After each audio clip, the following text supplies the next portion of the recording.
Kaiju Nutters, and welcome back to Kaiju Nut's lovely world, because it's time for another treasured installment in the 3 Forgotten Zombie Map selection.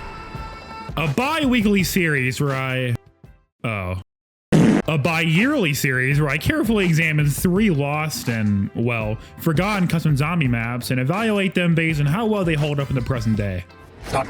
If you're new to the channel or simply need to take the Kaiju Nut pill again, I'd heavily suggest taking a quick detour from this humble little intro to catch up on the last 3 episodes of 3 Forgotten Zombie Maps to boost my watch time. Catch yourself up to speed and fully immerse yourself in the experience that is Kaiser Nut Productions.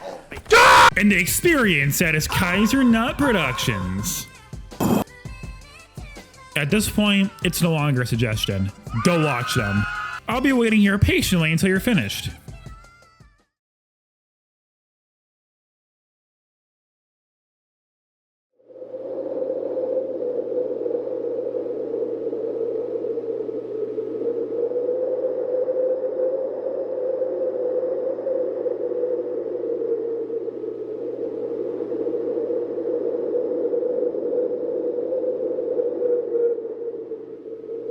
Are you back yet? All right, you're back. How are you holding up? It's the biggest piece of dog shit. Not good. Kill yourself. Hold on, Gordon. They just need another pill. Okay, all jokes aside, if you're a longtime follower of the channel and this series in particular, then you probably already know what to expect going into this video, so I'll just be repeating myself, discussing all the basics again. With 3 interesting maps taken straight out of the World of War value bin at Walmart, there's no time to waste anymore. So let's jump right back to 2008 or whatever year these maps were created and investigate our findings for our first map of the day. My bedroom. I mean, the bedroom. What does the average bedroom typically look like? Does it look like this? No. Something like this? No. Maybe something like this? No. Your bedroom doesn't look like any of those? Okay, fine. Does it look like this? Because that's one of the first things we see upon loading into the bedroom. An oversized stuffed teddy bear staring ominously at us through a window. Overlooking the cramped spawn area that's also a host to a wide variety of weird glowing props and knickknacks that seemingly have no interactability. It's obvious from a first glance that this room bears a striking resemblance to Samantha's bedroom from Black Ops 1, but what isn't so obvious is the meaning behind this weird pop-up on the bottom left corner of the screen. Survive 3, Round 1. What could this mean? Survive 3 natural disasters? World Wars? GTA 6 delays? Well, no. The game actually tells you what it means immediately upon loading into the map. Wow. I was just trolling. Progression to the bedroom, unlike the vast majority of custom zombie maps or zombie maps in general, is directly tied to passing rounds rather than getting points. Upon entering a new area of the map, or room, since this entire map takes place in some kind of weird apartment complex or something, you're required to survive a certain number of rounds before being allowed to explore the next area, which will demand you do the exact same thing. But with the amount of player space not necessarily correlating with the rise in zombie durability, things get chaotic pretty quickly. While you don't really get the chance to appreciate the environment around you with how chaotic and fast-paced the gameplay is, this map gives off very heavy, purgatory vibes. With the hanging teddy bears, disassembled mannequin parts, and overall absurdist nature of the map attributing to a weird, almost nightmarish atmosphere that's very striking, yet also very intriguing. Surviving 3 rounds in this room unlocks, well, another room to explore, which now requires 5 rounds to progress through and also has a big ass tree going out at the ground, which should surely bring the property value down, but who knows. It does give the room character. Gameplay-wise, things pick up significantly in this area as the plethora of zombie spawn points, combined with a heavily restricted player area and weird, almost obstructive scenery, create a very dangerous environment for the player that can easily lead to downs if you're caught off guard. This also applies to most, if not all, of the rest of the map, but it is especially tight here. So tight, in fact, that I'd honestly suggest pulling out of this room entirely and just looping up and down the staircase here. Since staying in the rooms isn't actually required to take down the round counter, there's nothing really preventing you from just running around the map shooting zombies until the next area unlocks, which in my humble opinion kind of seems like an oversight, but then again, you could always just like toughen up and choose not to leave the room. So really, it's just giving the player more choice. Power to the player. After you successfully survive the 5 rounds in or outside the room, a teleporter opens up that, upon activating, teleports you to the moon. At least I assume it's the moon since there's low gravity here and the ground looks very moon resemblant. But that's irrelevant. What is relevant is this weird bunker looking structure to the left and the smattering of perks encircling you to the right. While you can't find most of the perks you traditionally expect scattered around the map in the form of bottles, this safe room like area acts as a hub for all of the perks, which is really convenient. Not to mention the mystery box and pack-a-punch here that also help bolster your arsenal. Circling back to the weird bunker-like structure to the left, approaching this shutter metal protective window thing prompts us to quote-unquote open and search. This is my own private. Doing so opens the protective metal shutter and reveals a what is happening? Woods-esque shooting gallery centered around this train car in the middle here. It's not incredibly apparent what you're supposed to be shooting at first, at least wasn't to me in my first attempt. But shooting the hats off of these frosty looking fellas here in this exact order will unlock a secret icy hallway with a teleporter at its end. This time transporting us into a very aggressively winter themed room with another snowman sat right in the middle. We're supposed to survive 3 rounds here to progress to the next area, which doesn't sound too crazy. I mean, by this point you should probably be at least decently set up. Gentlemen, lock and load. But this room is small as shit. And given the fact you're probably in the mid-10s round-wise when you get here, things can get intense very fast. And I ain't talking about the map.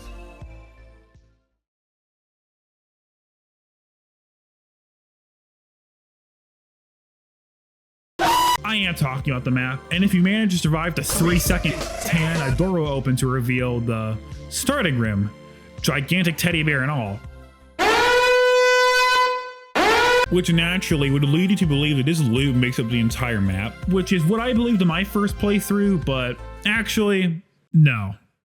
Going back to this hellish room with the hanging teddies will reveal a rope bridge leading to another room, once again demanding us to survive 2 rounds. You know what I want, right? 3 rounds. Coming right up. A part of the reason why this map feels kind of surreal and purgatory-like is the weird dramatic shift in tone from room to room. The starting area is mostly normal, except for the but progressing to the next room I've just mentioned, it just looks red and it just looks like hell, And yeah, these rooms were basically lifted straight from Kingdom of Toten, but, they're still in the map. And not to mention this room with the tree and teleporting to the moon, or at least what seems to be the moon. It's just very absurdist, which isn't a knock at the map whatsoever. I find it very unique, actually, and very enjoyable to play through. And it definitely does set this map apart from a lot of World of War custom maps, especially to what I'm covering next. But focusing on the one I'm covering now, this room is a room for gamers. My life is like a... Just look at this, an NES, a computer, a model plane. Whoever was living here before all of this was definitely living the good life. That's for sure. Surviving the perilous 3 rounds in this gaming haven allows us to descend into the next chamber, but not before stealing a glance at the Giving Bear. If the other rooms weren't proof enough of my bedroom purgatory theory, maybe this room with a crashed World War II fighter plane can change your mind. At this point in your hypothetical run, you're likely either approaching or past round 20 by the time you get here. And as I said earlier, this results in a pretty sizable spike in difficulty that can definitely catch you off guard if you're in the bathroom stall mentally like I am.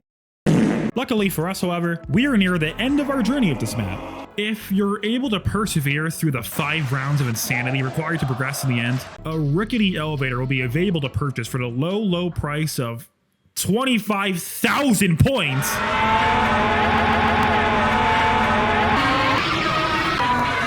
It's not that crazy. If you haven't been blowing your money on random bullshit and knickknacks all game, it shouldn't take much grinding to accrue the necessary amount of cash to purchase the elevator. Once you've descended to the bottom, the map is basically over. While the game does offer the choice to stay and fight once you're down here, you've already presumably spent all of your money on this, so don't be a coward.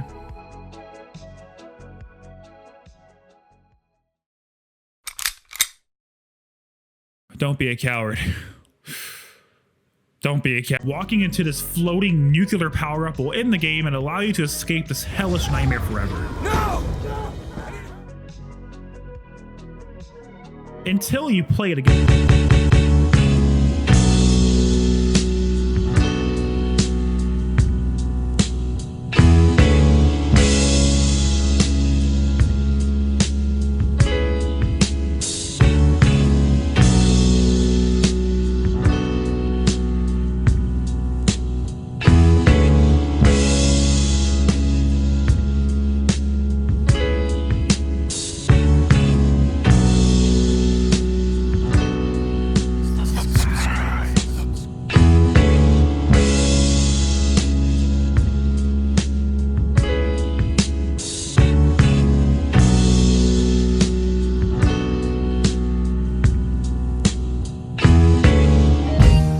Bedroom is easily one of the most enjoyable World of War maps I've ever played.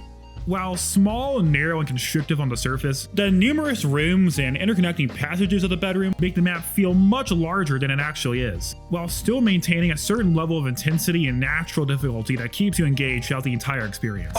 No! The decision to tie map progression directly to round progression was something I've never seen a World of War custom map do before, and was honestly a really smart way to deliberately slow down the pace and allow the player to appreciate the finer details of the various rooms.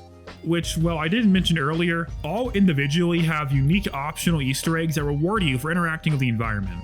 You can score cool buyable power-ups, bonus perks, and even wonder weapons by just paying attention to the game and staying off of that AI Couple Cop.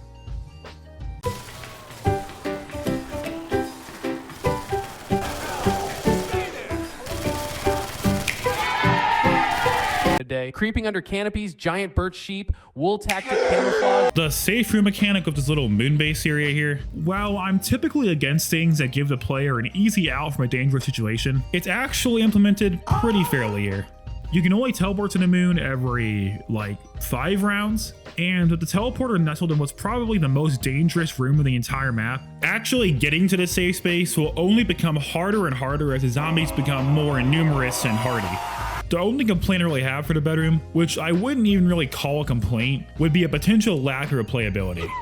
While I do like the map's layout quite a lot, there's no denying that it's pretty damn linear, and the fact that the ending to the map, the elevator, is basically the end reward for surviving all of the round challenges doesn't really help with that. That could just be entirely me though, and it's honestly not that big of a deal. Just a minor nitpick. Lol. All in all, the bedroom is a claustrophobic, challenging, yet very enjoyable classic zombies experience that does a great job of rewarding the player for staying engaged with the game without going overboard of overpowered horseshit. Most of the time.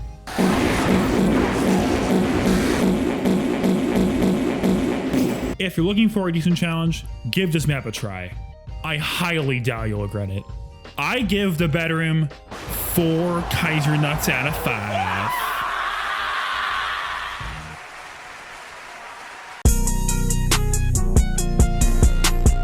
If I could describe Devastation in one word, it'd be shit. Just kidding. It would be barren. And I don't necessarily mean it's barren of substance. There's tons of guns, cool gimmicks. Button here. This opens the door. What is that doing? All of the perks you'd usually expect, and lots of explorable space. But it's just very surreal to play. Examine the starting room. or starting area, for example. Taking a cursory look at your immediate surroundings, what strikes you as the most interesting sight? Is it the massive wall of mountain completely encasing you inside these white marble walls? Is it the wide, random assortment of World War II vintage vehicles scattered about the, I don't even know what you call this, the yard? Or is it this massive piece of plane just sticking out of this random hole for no reason? If the bedroom was a small, narrow, and linear zombies experience, playing Devastation is like wandering around a multiplayer map out of bounds. With its dried out color palette, minimal environmental details, and general lack of polish contributing to an overall feeling of unfinishedness that only grows stronger the more you explore. As far as the actual spawn room or spawn area is concerned, it essentially centers around this fallen piece of fuselage here, with a small quick revive area to the left and a dilapidated structure to the right. Venturing into the building on the right allows you to cop a G through all by and also has rooftop access, allowing you to either jump down without fall damage or gaze in awe at the awesome landscape around you. Exiting spawn only costs about 2,000 points, but before moving on, I really would like to make note of some of the props littered around here. You have random piles of just junk, water pump-like structure here, some military trucks, and obviously the big piece of plane embedded into the ground here. Maybe it's way too early to point out any possible environmental storytelling, but I have to imagine there was some kind of intent behind the placement of these objects. Maybe a plane crashed here, and it had 115 on it, and spawning your way out of spawn leads into what I would consider the main portion of Devastation, the town. It's not really a town, but I don't know how else to describe it. There's definitely lots of houses in this area, or at least what I think are houses, but the presence of a prison watchtower just ominously standing here kind of complicates things a little bit. Investigating further, you can find and turn on power basically off the bat by simply walking to the end of the street here, but after that, the path forward isn't exactly clear. There's plenty of viable doors around, sure, but compared to the bedroom's linear, almost 2D layout, it can be a little confusing. In any case, we'll probably want to find box first before exploring any further, and luckily for us, it isn't that hard to find. Most of the guns on this map are ripped straight from Modern Warfare, which also seems to be the case of the bedroom as well, but I don't really mind. They're all pretty satisfying to use, and compared to some maps I've covered in the past, why is it so loud? It could definitely be worse. So I won't hold it against Devastation. What I will hold against Devastation is how disorientingly repetitive a good 90% of the explorable buildings are across the map. Obviously, when talking about custom zombie maps, especially those of the World of War variety, you have to give the map creator a certain level of leeway given how primitive the available modding tools were back then. But I really think it's intentional in this case, and while I could dive deep into why I think that is, it's probably best to just move on with the map for now. One thing you've most likely taken notice of here is this large gray cylindrical tower standing ominously above the other buildings in the compound. We need to head inside, but there's no door here. We'll have to open up more of the map and loop around the other side to find the tower's entrance. But before we do that, it's best to buy Juggernaut early by quickly breaking into this house and snatching a bottle. I hope you enjoy the layout of this house here, because you'll be seeing it a lot over the course of your run. Now that we're ready to proceed, let's get to that tower. Obliterating the door into the next area begets more weird props and small structures that lack any real identifiable meaning beyond just filling the space between the dozens of modular houses, and consequently makes the map feel more like a lightly populated Gmod sandbox rather than an actual proper zombies map. Then again, maybe that's what the map author was going for. I obviously can't be the arbiter of what a proper zombies map looks like. Or can I?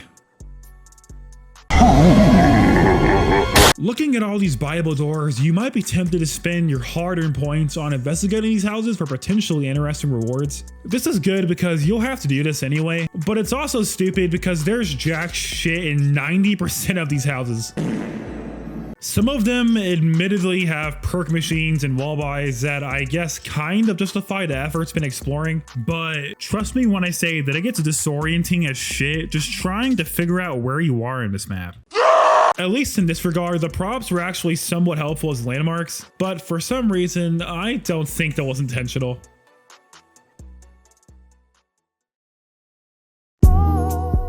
Clearing another big slab of marble concrete out of the way reveals even more mostly identical houses and even more oddly placed props, but that's not really important. Well, I mean, it is important, it's just not important just yet. We're getting closer to reaching the tower's entrance, and standing atop this one building in particular allows us to kind of map out where to go from here. Atomizing another concrete marble slab, it's only a matter of passing by this weird swampy moat here to bring the tower's small yet visible double doors into view. Let's finally head inside. Surprisingly, it only costs 500 points to burst our way inside, which, I mean, getting points on this map really isn't an issue whatsoever, so I don't know why it's so cheap, but I'm not complaining. Examining the first floor of the tower very carefully, we can find Pack-a-Punch hiding behind the circular pillar here. If you have enough points to Pack-a-Punch your guns, go ahead and do it, because the guns on this map are generally pretty fun to use, and Pack-a-Punching them makes them even more funner.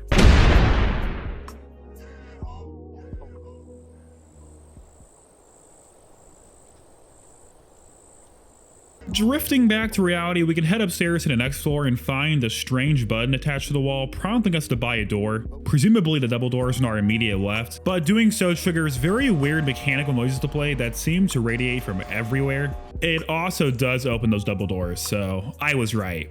On the third floor of the tower rests a lone desk with a typewriter that, upon approaching, gives us a strange task to complete in the form of an ominous hint. There are 6 hidden switches inside the buildings in the map. Activate them to get to the 4th floor. With this mission in mind, we leave the tower to discover that all of the buildings on the map are now connected with sky bridges, allowing for far more convenient travel across the map at the cost of becoming even more disoriented attempting to navigate them.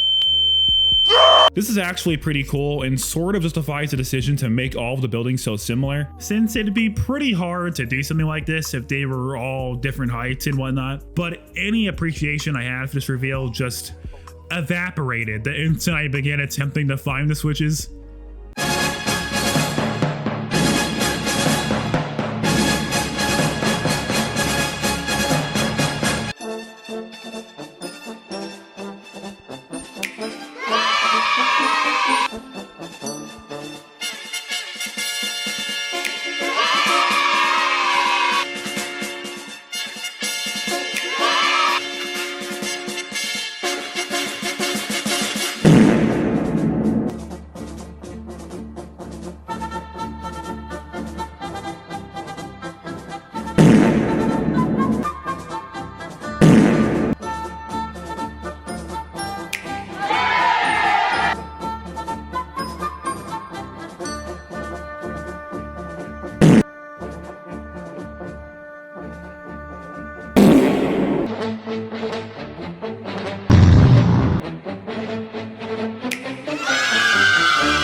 No, bro. I'm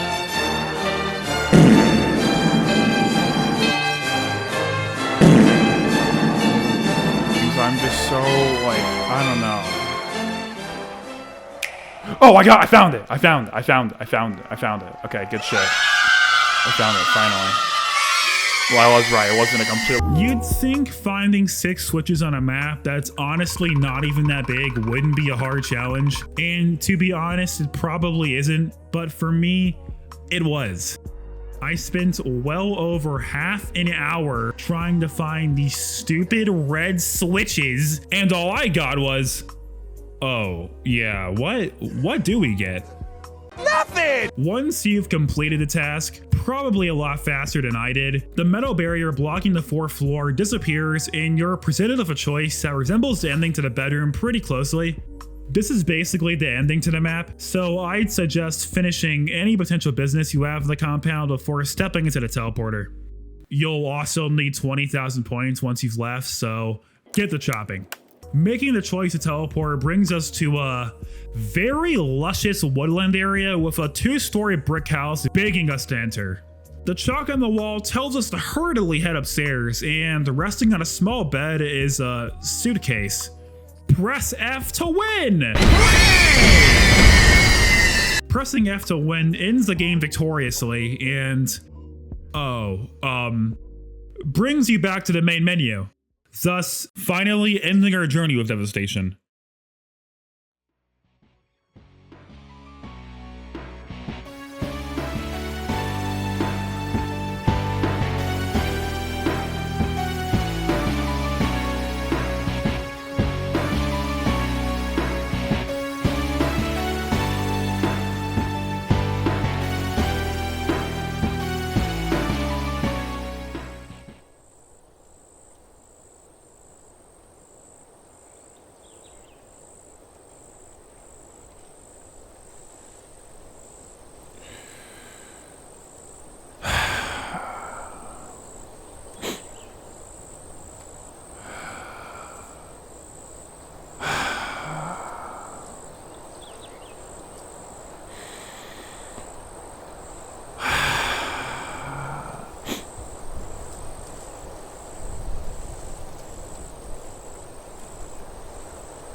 Oh my god. I'm sorry about that. What? Oh, fuck. What's going on? Oh, I'm still doing the video. Shit. How long was I doing that? Oh my god.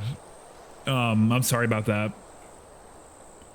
Jeez, it is so nice out here. My god, it is so nice. I'm sorry about that. What was I gonna do? Give me a second. Oh, I was gonna get to the point. That's what I'm sorry. I was gonna get to the point. I'm sorry.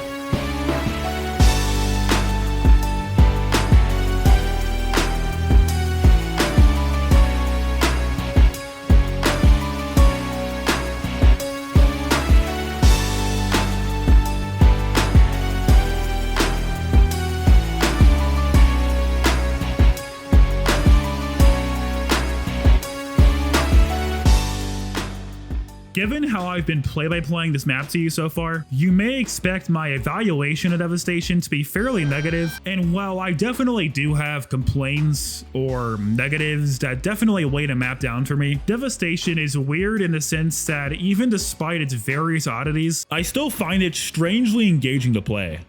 The fact that all of the buildings have rooftop access and eventually connect together directly once you activate the switch in the tower means you have basically endless camping spots to choose from since they're so easily defendable. Combine this with a pretty enjoyable set of weapons and, I don't know, even though there isn't an insane amount to appreciate about Devastation, I can't really bring myself to not like Devastation. It has a very early to mid 2010s custom map charm that I guess kind of carries the experience, but I also do think it generally is a pretty fun map to play through while blowing through an iceberg video in the background or something, unless you're trying to find those freaking switch.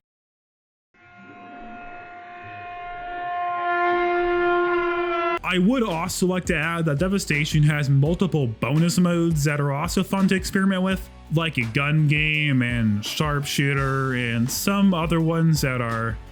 Yeah, gun game is really the only fun one. These are also one bedroom, but I forgot to mention it, sorry. Overall, Devastation is a uniquely liminal World of War Zombies experience that, while not particularly enjoyable for any long stretch of time on its own, is reasonably fun to romp through once or twice if you really have nothing else to do. You might be thinking it's kind of strange to pick out such an unassuming map for a series like this, but I think Devastation perfectly represents the vast majority of World of War custom maps from this era, and the fact that it is unassuming. In this respect, I think Devastation deserves to be remembered, not as a very great or worthwhile zombies map, but emblematic of the time and game it permanently resides in. I give Devastation 2 Kaiser Nuts out of 5!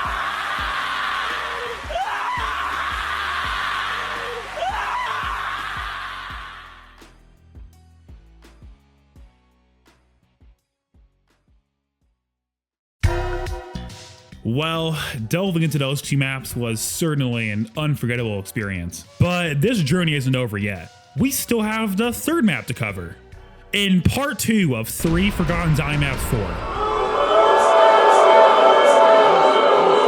Okay. I understand that emotions are running high, but look at it this way. The length of this video is already just as long as the previous installment, and if every episode of 3 Forgotten Zombie Maps was an hour long, I'd go crazy.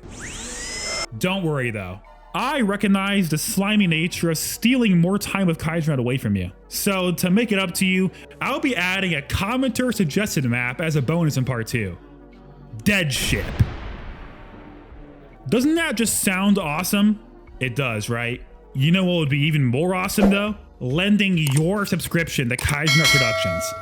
I need you to help spread the reach of Kaiser across all of Zombies YouTube. If you want the chance to interact with me, Kaiser directly, and also help build a soon to be thriving COD Zombies community on Discord, then be sure to check out the Kaiser Empire Discord server link in the description down below.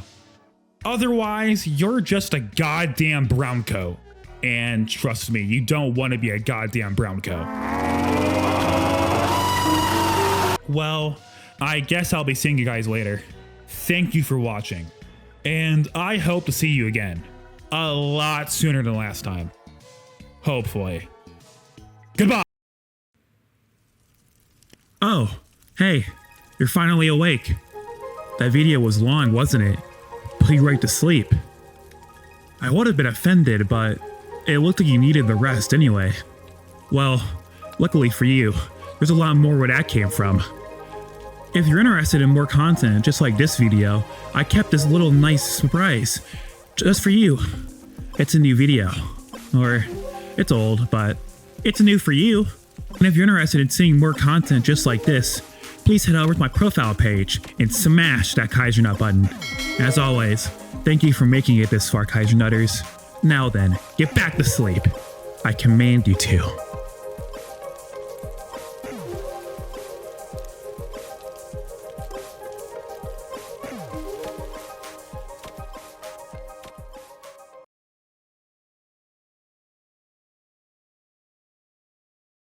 You have to give the map creator a certain amount of leeway given how primitive. There's no door to enter from this side, so we'll have to loop around the other side by opening up more of the map.